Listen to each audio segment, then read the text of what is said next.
school. I'm getting coaching from Sunshine Academy. It's a best institute where I'm getting excellent intellectual concept of understanding. Today the subject is English and the topic is A Wrong Man in the Worker's Paradise. So this lesson is written by Rabindranath Tagore. Rabindranath Tagore, 1861-1941, is our national poet. He had a multi-faceted personality. He was not only a great poet but also a genius in music, painting, acting, geography, etc. He was the first Indian to receive the Nobel Prize. He was awarded the honor in 1913 for this Gitanjali, a collection of poems. The man had never believed in mere utility. Having had no useful work, he indulged in mad whims. He made little pieces of sculpture, men, women, and castles, quaint earthen things, dotted over with seashells. He painted. Thus, he wasted his time on all that was useless, needless. People laughed at him. At times, he vowed to take off his whims, but they lingered in his mind. Some boys seldom plied their books and yet passed the test. A similar things happened to this man. He spent his earth life in useless work and yet after his death, the gates of heaven opened wide for him. But the moving finger writes even in heaven. So it came to pass that the alien messenger who took charge of the man made a mistake and found him a place in workers' paradise. In this paradise, you find everything except leisure. Here men say, God, we haven't a time to spare. Women whisper, let's move on. Times are flying. All exclaim, time is precious. We have our hands full. We make use of every single minute. They sigh complainingly, and yet those words make them happy and exalted.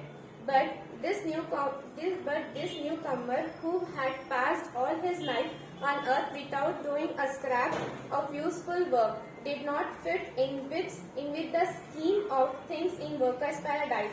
He lodged in the streets absently and jostled the hurrying men. He lay down in the green meadows or close to the fast-flowing stream and was taken to task by busy farmers. He was always in the way of others. A bustling girl went every day to a silent torrent. Silent, since in the workers' paradise even a torrent wouldn't waste its energy singing to fill her pictures. The girl movement on the road was like the rapid movement of a skilled hand on the strings of a guitar. Her hair was carelessly done. Inquisitive whips peeped often over her forehead to peer at the dark wonder of her eye. The idler was standing by the stream as a princess sees a lonely beggar and is filled with pity. So the busy girl of heaven saw this one and was filled with pity. Aha! She cried with concern. You have no work in hand, have you? The man sighed. Work? I haven't not a moment to spare for work. The girl did not understand his words and said, I shall spare some work for you to do, if you like.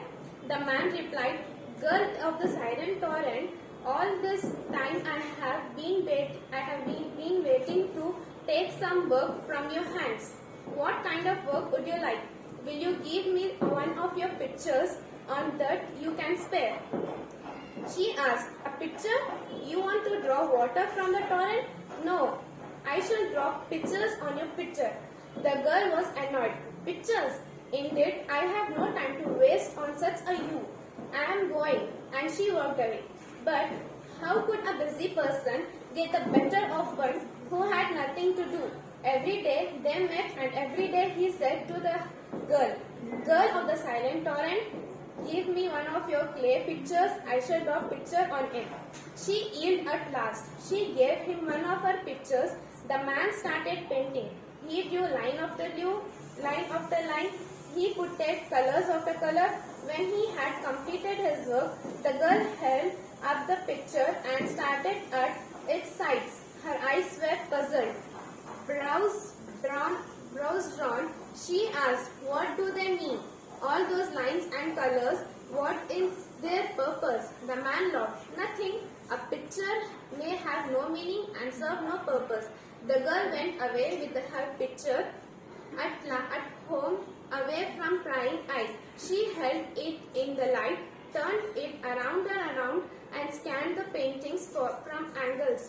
At night, she moved out of the bed, lighted a lamp, and scanned it again in silence.